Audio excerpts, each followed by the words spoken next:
freedom. We all want it from time to time, no matter how full our lives are. We all want the freedom to roam once in a while, to see where that stretch of road ahead leads, to see what's over the next hill. Well, maybe you can't get away, but you've promised yourself that you'll do just that sometime soon. Consider what we'll be showing you a little something to whet your appetite, a sampler to put on your television set and enjoy. There are box huckleberries that were well past middle age by the time Columbus found North America. At another spot in Perry County, hemlock trees grow untouched. They are, in fact, much like the first settlers found them when they came here to live. The Susquehanna River at Harrisburg runs wide and fairly shallow in spots, and fish live here. I went looking for them and even found a few. But we also found a spectacular view of the city at dawn, and that is something to see. The Pennsylvania Railroad is running the way it used to in Altoona, and you'll be glad to know a grist mill is too. Jimmy Stewart was a national treasure, and he was born in Indiana, Pennsylvania. We thought this time we'd stop for a visit at a place that, in a way, pays tribute to every man. And let us not forget a tribute to old metal, the kind that made us dream impossible dreams. A little bit of freedom is what we're really offering, to pack up and pick up and travel a little, to find the interesting, the unusual. That's what we're going to do. Along the way, we'll have some fun with a few friends who drop by for a visit. We've saved a seat for you, if you're so inclined. The Pennsylvania Road Tour 98. Out here, my friends, the living is free and easy. I hope you'll come along. I'm Mike Stevens, News Watch 16 on the Pennsylvania Road Tour 98.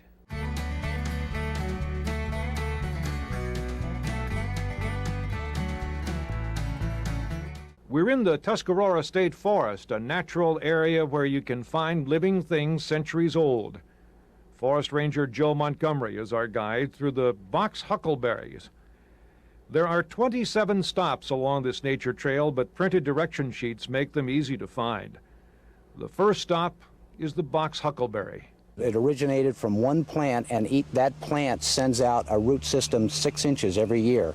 Ooh. And so this is all basically one plant. One very large and very old box huckleberry. The Department of Agriculture came up and studied this colony. They call this a colony. This colony is about 9 acres of box huckleberry. And they determined the age of this box huckleberry was over 1,300 years old. So this plant began growing nearly 800 years before Columbus discovered America. Nature has a way of making you step back and wonder. After you've thought about that a little, there are other things to see. It's good to know what poison ivy looks like, so you know what not to touch. This is it. The directions take you along a fairly easy trail. You go at your own pace, stay as long as you like. This is a spice bush. If you get close to it, Mike, you can smell it. It actually smells like a spice. And surveyors used to, when they found these trees, felt that it was good farmland because they need a certain type of soil to grow in. The Tuscarora State Forest in Perry County, where the box huckleberry and other interesting things have a home.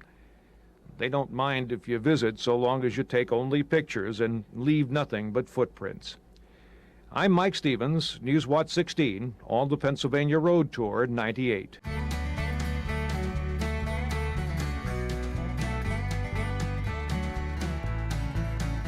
In a sense, we can thank the builders who couldn't finish this tunnel for our visit to this part of the Tuscarora Forest. Had they finished, railroad cars would have come in and hemlock bark would have gone out. Instead, you can now drive leisurely up Hemlock Road, waving to those you pass, and go to see some real hemlocks. Forest Ranger Bob Brandt walked along the trail with me into the hemlock's natural area. This area is off limits to development of any kind, and there are only basics done to maintain it. The forest is allowed to live and die naturally. Because of that, we can step back in time. This is essentially what the settlers saw when they first arrived in the 1700s. Some of the trees that are here now were old even then. one of the biggest trees in the Hemlock Natural Area. This measures about 49 inches in diameter, and it's probably well over 100 feet tall. Wow. How old? I would say this is probably 400 plus years old. Remember that tunnel? Well, a lot of the hemlocks in this area were debarked and left to rot. If that tunnel had been finished, the thinking is that likely would have happened to these. What they did was they would cut the hemlock tree down and they would strip the bark, which contains tannin, which was used in tanning leather. But these trees were lucky, and so were we. The Hemlock Natural Area gives us the chance to see some magnificent trees, a cathedral of trees that beckons you to stop and rest a while. Here is nature in its purest form, and it makes for pleasant company. I'm Mike Stevens, Newswatch 16, on the Pennsylvania Road Tour 98.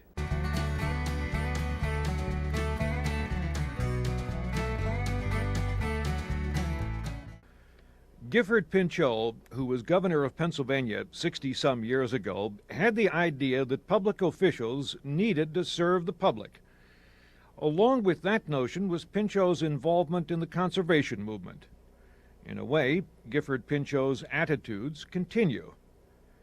The state park named for him in York County is a pretty good example of government serving the needs of people. There's 2,300 acres of state park that provides just about everything you would like or want for a day's stay or longer.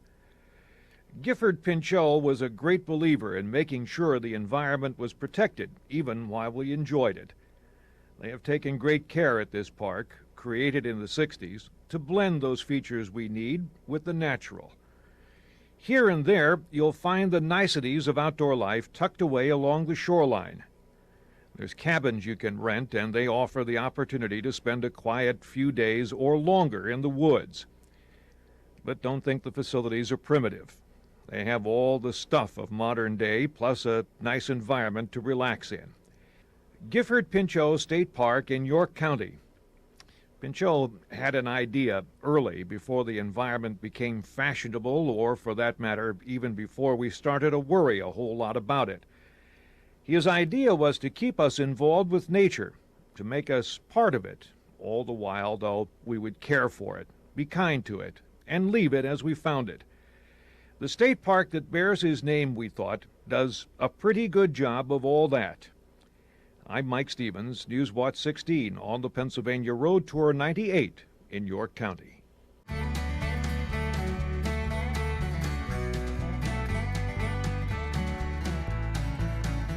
It's just before the dawn of a chilly morning, and traffic is already beginning to flow into Harrisburg.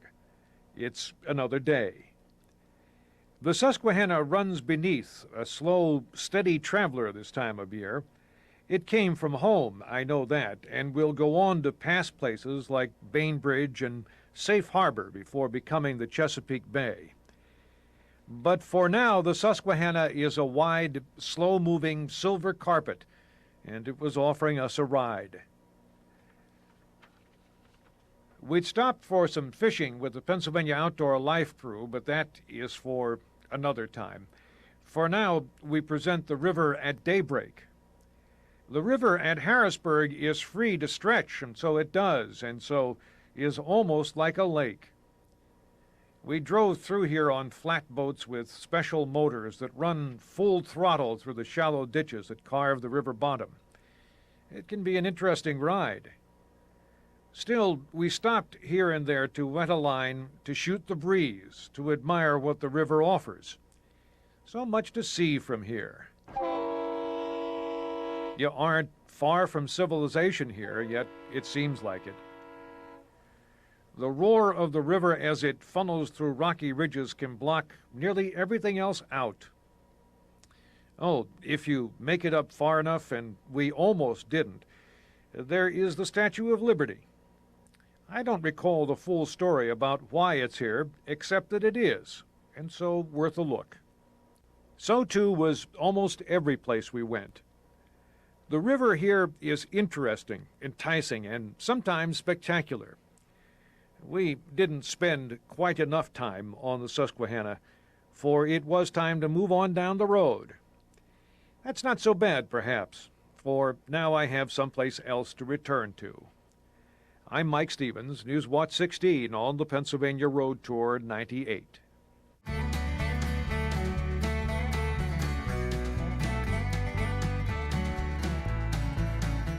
I come here almost every trip, for the Gettysburg battlefield fascinates me. Folks visit this place as part of school tours. Maybe it's a convenient spot on a vacation tour. No matter the reason, you can hardly leave Gettysburg behind when you go.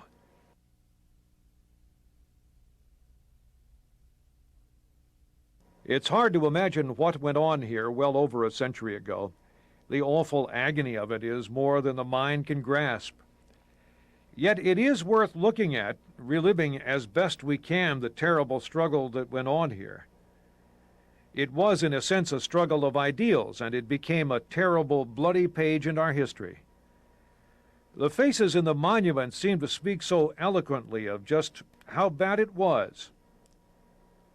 I can never fully imagine nor comprehend the loss of life and the anguish that took place on the Gettysburg battlefield, yet I return fascinated by what occurred here one July. The noises of the battle faded a long time ago, but it almost seems as though I can still hear them. Maybe I think what happened here was so terrible that a little of it will always remain. Perhaps that's not so bad, I also think, lest we forget about it all. I'm Mike Stevens, News Watch 16 on the Pennsylvania Road Tour 98 in Gettysburg.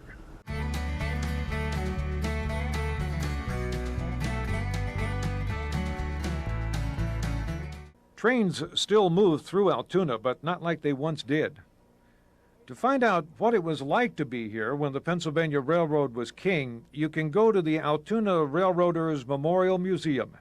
In fact, we'd come to see a new part of that museum in what was the Pennsy Master Mechanic's office. This is that building in a model of Altoona and the rail complex as it all was in the 1920s and 30s. The railroad had 218 acres in Altoona then and employed thousands. Executive Director Peter Barton says this museum is really all about them. We honor railroad workers. We talk about railroading life and labor. So we teach railroad history, but it's from a different point of view. It's from the point of view of the people who actually did the work in America's largest railroad town, which was Altoona. We talked to Pete on the porch of an average home. Inside, more of the railroader's life. Barb Cahoon of the museum joined us there for the rest of the tour. The old K4 steam locomotive was built in Altoona, and a replica of the engine's cab stands nearby. It's got a head of steam and is ready for you to take out. This museum is not one you just visit, but one you go into. The railroad, the town, the people are all about. We found this bar in Pottsville, Pennsylvania. It took us about 3 years to find it, but it's a beauty. From New York to Chicago to St. Louis, Pennsylvania railroad trains crisscross the country on 26,000 miles of track. Pennsy people made that happen, and many of them called Altoona home. If you like, you can spend a little time with them and see how life was back then. The age of steam and the people who lived it. This is a fitting and proper tribute to them all. I'm Mike Stevens, News Watch 16 on the Pennsylvania Road Tour 98 in Altoona.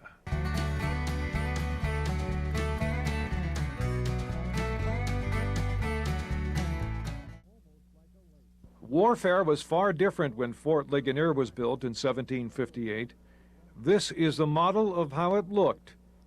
Much of what you see on this table can be seen outside, in full size. It was one of the main forts built in 1758 for an expedition by General John Forbes, a British expedition, against Fort Duquesne. Now, that's the site of Pittsburgh. Martin West is director of historic Fort Ligonier. 240 years ago, this was the way it was. This is exactly what we think would have been seen in 1758 at the time of the French and Indian War. Modern weapons would hardly be slowed by these defenses, but in their time, they were formidable.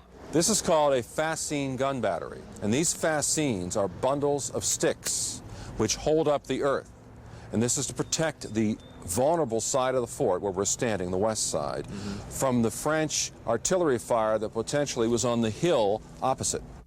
A fort is a defensive structure, and at Ligonier, the defenses began far out from the main area. Attackers would find an obstacle course designed to slow soldiers on foot and horse. Based on a European idea of defense, the final line was a ditch. Once in it, attackers would be easy targets for rifle fire. Beyond a lesson in military tactics, Fort Ligonier also provides a chance to see what life was like back then. Fort Ligonier was a community, not just of soldiers, but of others who were here in the 18th century. The reconstruction of the fort was done in a way that keeps it as close to the original as possible. Walking through it, as we did, gives you a sense of a world nearly 2.5 centuries old. This is 20 years before the Declaration of Independence. Fort Ligonier was important in its day and is still important for allowing us to know about and experience history. I'm Mike Stevens, News Watch 16, on the Pennsylvania Road Tour 98.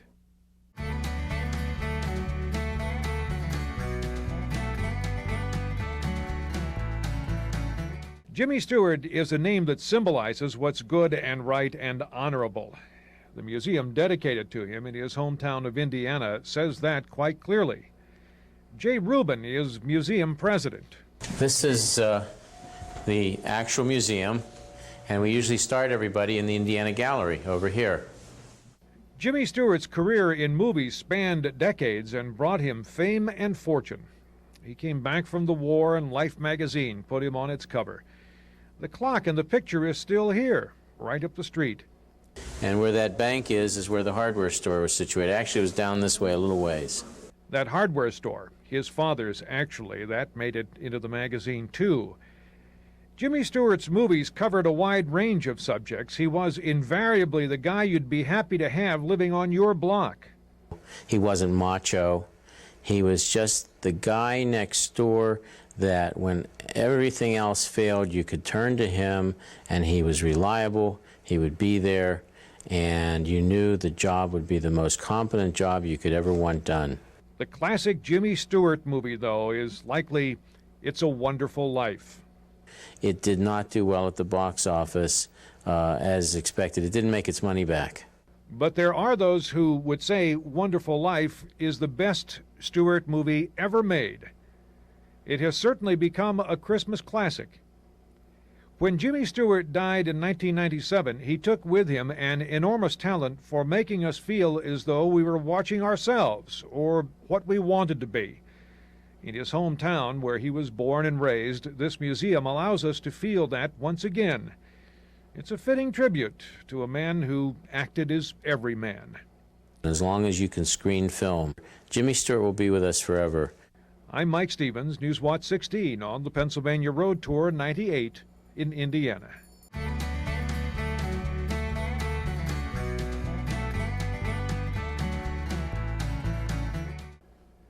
I thought immediately that the old McConnell's Mill is one of the prettiest places I've seen. It stands next to Slippery Rock Creek, and it is all down in a narrow cut between two steep hills. If you walk down, take it slow, wear good shoes, and watch your step. You can also drive down, but the walk, if you can do it, is much nicer. Candace Viold is the park naturalist and tour guide through the mill. When it was running, McConnell's Mill served farmers in the area grinding their grain using water power. It finally closed in 1928. It's now part of the state park system, and so you can see what it was like. You can also feel it. That is the noise of this place. It vibrates through the wood, the air, and you.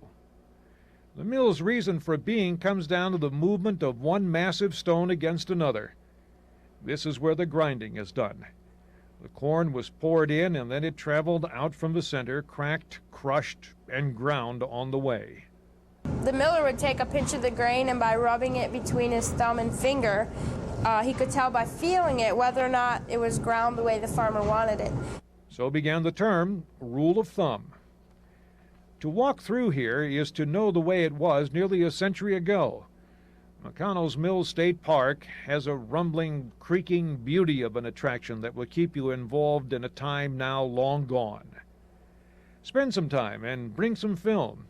You'll see a few things you'll want to share with the folks back home. I'm Mike Stevens, News Watch 16 on the Pennsylvania Road Tour 98 in Lawrence County.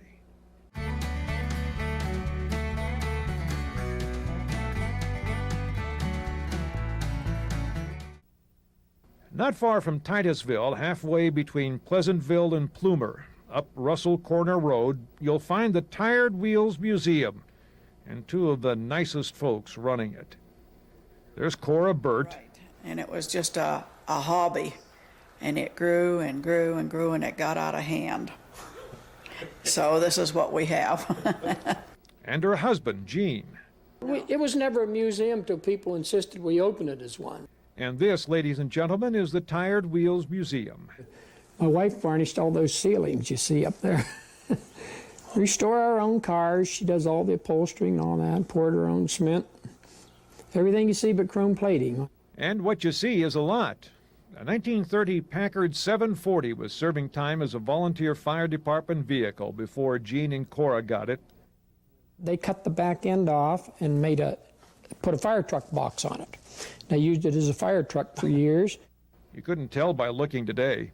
A beautiful classic car brought back to life. Gene is a qualified shade tree mechanic, and he's used his talents well.